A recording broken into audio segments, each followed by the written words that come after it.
Hello everyone. तो आज के इस वीडियो में मैं आपके लिए एक बहुत ही कमाल का चैलेंज लेकर आया हूँ जिसका नाम है रुक पैरालिसिस चैलेंज। ये नाम वैसे मैंने खुद ही दिया है। तो यहाँ आपको देख सकते हो कि आप ये पोजीशन है, यहाँ पर आपके पास एक किंग है, एक रुक है और ओपोनेंट के पास सिर्फ एक किंग है। तो यहाँ पर क्या करना है आपको, किंग और रुक से आपको चेकमेट करना है ब्लैक किंग को, बट आप इस रुक को सिर्फ एक ही बार मूव कर सकते हो जो कि होना चाहिए आपका फाइनल चेकमेट वाला मूव। तो आपको सिर्फ किंग के हेल्प से इस तरह से पोजीशन सेटअप कर देना है कि रुक को बस एक ही बार मूव करना पड़े और चेकमेट हो जाए। अगर आप में से किसी को ये खुद से सॉल्व करना हो तो आप इस वीडियो को पॉज करो, इसका स्क्रीनशॉट लो, सेटअप करो पोजीशन और फिर सॉल्व करो खुद से, और मुझे कमेंट में आंसर बताओ कि ये आप खुद से सॉल्व कर पाते हो या फिर नहीं। तो चलिए अब इसका हम लोग आंसर देखते हैं। तो इसमें आपको दो चीजें यूज करनी है, एक है ऑपोजिशन, सेकंड है आउट फ्लैंकिंग। ठीक है, तो ये दो चीजों का जब आप अच्छे से यूज करोगे तो आपको आंसर आ जाएगा। प्लस आपकी थोड़ी सी कैलकुलेटिव स्किल्स भी आपको थोड़ा यूज करना पड़ेगा। कैलकुलेटिव स्किल्स वैसे ज्यादा नहीं है, ज्यादा तो ऑपोजिशन और आउट फ्लैंकिंग ही है। ठीक है, अब यहाँ देखो ऑपोजिशन क्या होता है, पहले तो मैं वो बता देता हूँ। जब भी दो किंग्स के बीच में जो ये गैप है, ये जो स्क्वायर्स वाला गैप है, ये ऑड नंबर में होता है तो वो होता है ऑपोजिशन। और ऑपोजिशन किसको फेवर करता है? जिसने मूव चला और ऑपोजिशन हुआ उसको मूव फेवर करेगा।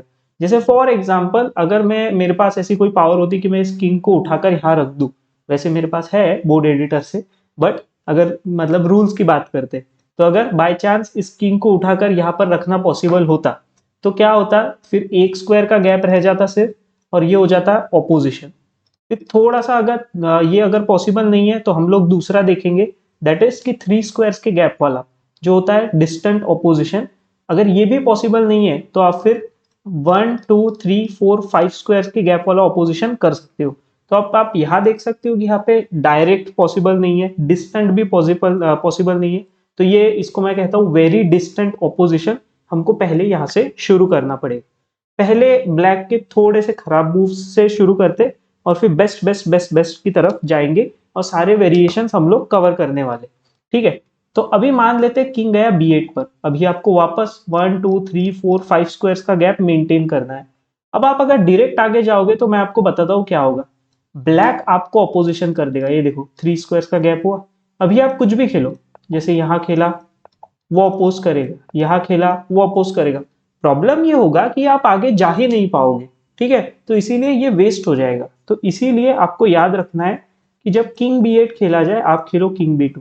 अभी किंग वापस गया तो that is the main question. तो अभी आपको खेलना है मूव किंग टू C3, ये है आउट फ्लैंकिंग। अब आप बार बार A2 B2 तो नहीं कर सकते वरना वो रिपीटेशन से तो ड्रॉ ही हो जाएगा।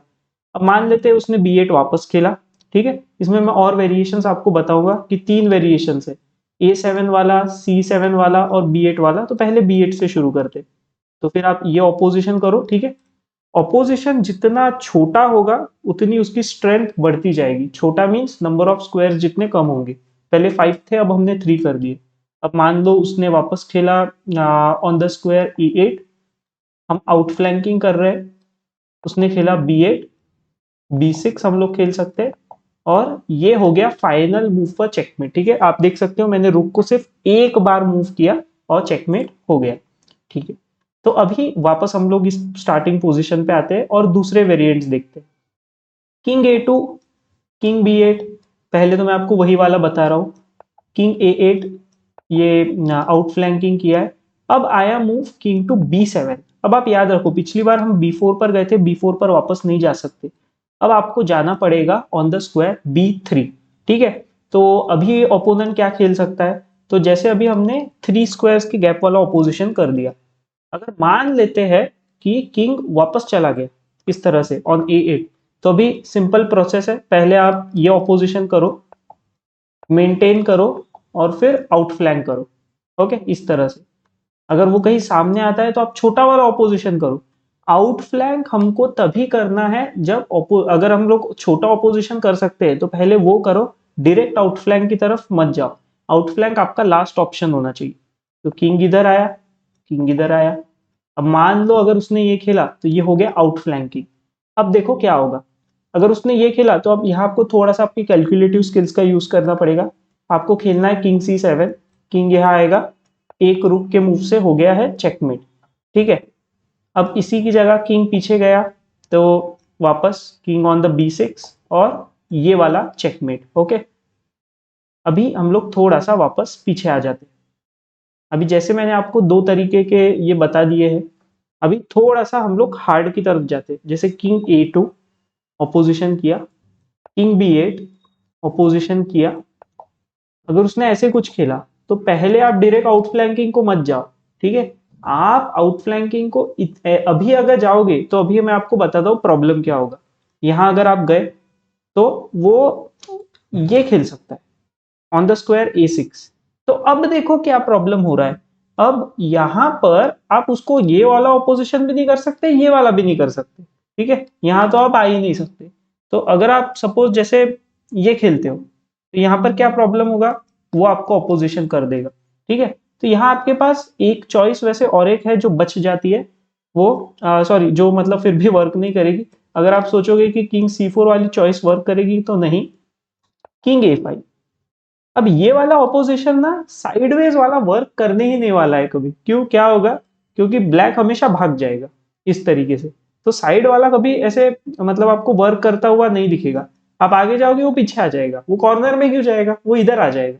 अब आप रुक को तो मूव ही नहीं कर सकते। ओके, तो जब जब ये साइड टू साइड हो रहा है ना, तो आपको चाहिए कि ब्लैक ऑपोजिशन करे। इस केस में वैसे इसको ऑपोजिशन नहीं बोलते, ये बॉक्सिंग ऑफ किंग है, बट आप चाहते हो कि इस पोजीशन में आपका टर्न हो ताकि व्हाइट डायरेक्टली चेकमेट कर पाए।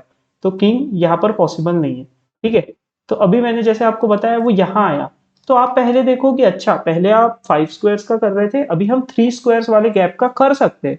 तो पहले 3 स्क्वायर्स वाले गैप का करो। ओके, अगर वो पीछे गया, 3 स्क्वायर्स वाले गैप का ऑपोजिशन वापस मेंटेन करो, यहां पर मेंटेन। अब अगर वो यहां आता है तो अभी आपको पता है कि आप अगर वापस 3 स्क्वायर्स का ही कर रहे हो तो देन इट इज रॉन्ग। तो अब आप आउट फ्लैंक करो। ठीक है, अभी आपको समझ आ रहा है कि हम लोगों ने कैसे खेला। अगर आप ऑपोजिशन को छोटा कर सकते हैं तो पहले छोटा करो, लेकिन अगर आपको दिख रहा है कि छोटा नहीं हो रहा है, उतना ही रहने वाला है, तब आप आउट फ्लैंक करो। जैसे यहाँ पे हमने खेला 3 स्क्वायर्स का है, किंग a8 गया। अभी अगर हम यहाँ खेलते भी है तो हमको पता है कि छोटा नहीं होगा ऑपोजिशन, तो इसीलिए अब हमारा c5 पर जाना करेक्ट है। अगर उसने ये खेला तो अभी वापस थोड़ा सा कैलकुलेटिव स्किल्स का यूज, किंग टू c6। अगर वो पीछे जाता है इस तरीके से तो किंग टू c7 और ये हो गया है चेकमेट। अगर वो यहां कहीं जाता है तो ये ऑपोजिशन और ये वापस से हो गया है चेकमेट। ठीक है, अब मान लेते हैं कि उसने आगे आने की कोशिश की, तो अब आप खेल सकते हो move king to b3। Okay, उसने बोला कि नहीं मैं कॉर्नर में क्यों रुकूं, कॉर्नर में तो मैं बार बार चेकमेट हो रहा हूं। अगर वो आगे आया, ऑपोजिशन, यहां वापस ऑपोजिशन, इधर गए, आप आउटफ्लैंकिंग ट्राई करो। अब अगर वो इधर आया तो डायरेक्ट चेकमेट है। अगर लेट से उसने बोला कि नहीं चलो फिर मैं इधर जाता हूँ, वापस calculative skills, king to c6। Okay, यहां मत जाना वरना क्या होगा, आप पर ही ऑपोजिशन हो जाएगा। यहां भी जाओगे तो आप पर ही ऑपोजिशन हो जाएगा। तो किंग c6, उसको सामने से ऑपोजिशन मत करने दो, ये साइड वाला करने दो, उल्टा हमको फायदा है अगर हम साइड वाला करने दे रहे हैं तो। ठीक है, मान लेते हैं वो यहां गया ऑपोजिशन 1 स्क्वायर वाला, यहां गया किंग c6, वापस आउट फ्लैंकिंग बार बार। अभी देखो हमने 1 स्क्वायर वाला किया था, अभी यहां भी जाएंगे तो 1 स्क्वायर वाला ही होगा, तो यहाँ पे हम इजीली आउट फ्लैंक कर सकते हैं। अब आप बोलोगे इसका कैसा, अगर वो यहां चला गया तो अब भी हम आउट फ्लैंक कर सकते हैं, बट देखो यहाँ एक प्रॉब्लम है, इसीलिए कैलकुलेटिव स्किल्स भी इक्वली इंपॉर्टेंट है। यहाँ अगर आप जाओगे तो यहाँ पर आप खुद ऑपोजिशन कर रहे हो, जो साइड वाला ऑपोजिशन है जो हमारे फेवर में नहीं जाएगा। तो इसीलिए अगर वो ऐसे पीछे जाता है तो आपको यूज करना है वापस आपका कैलकुलेटिव माइंड, किंग को यहाँ खेलो, ऑपोजिशन करो और फिर चेकमेट करो। ठीक है, तो इसीलिए मैंने आपको बताया ऑपोजिशन, आउटफ्लैंकिंग और थोड़ा आपको कैलकुलेटिव स्किल्स भी यूज करना पड़ेगा। ठीक है, तो ये मैंने आपको बहुत सारे वेरिएशंस बता दिए कि आप किस तरह से इस रुक पैरालिसिस प्रॉब्लम को सॉल्व कर सकते हो। एक ही बार रुक को मूव करके आप चेकमेट कर सकते हो आपके ओपोनेंट को, और आपको टेंशन लेने की जरूरत नहीं है। 50 मूव्स के अंदर आराम से बहुत इजीली हो जाता है। कि जैसे कोई बोलेगा कि 50 मूव रूल होता है और अगर हम कुछ ऐसा फैंसी करने गए तो प्रॉब्लम हो सकता है, तो उसमें कोई टेंशन लेने वाली बात नहीं है। ठीक है, अभी कुछ लोग ऐसे भी होंगे जिनको शायद वन रुक चेकमेट भी ना आता हो, तो पहले आप वन रुक चेकमेट सीख लो, उसके बाद ये ऑपोजिशन सीखना। होप आपको आपका आज का चैलेंज बहुत मजा आया होगा। तो प्लीज आप इस वीडियो को लाइक कर दो, चैनल को सब्सक्राइब कर दो। मिलते हैं अभी नेक्स्ट वीडियो में।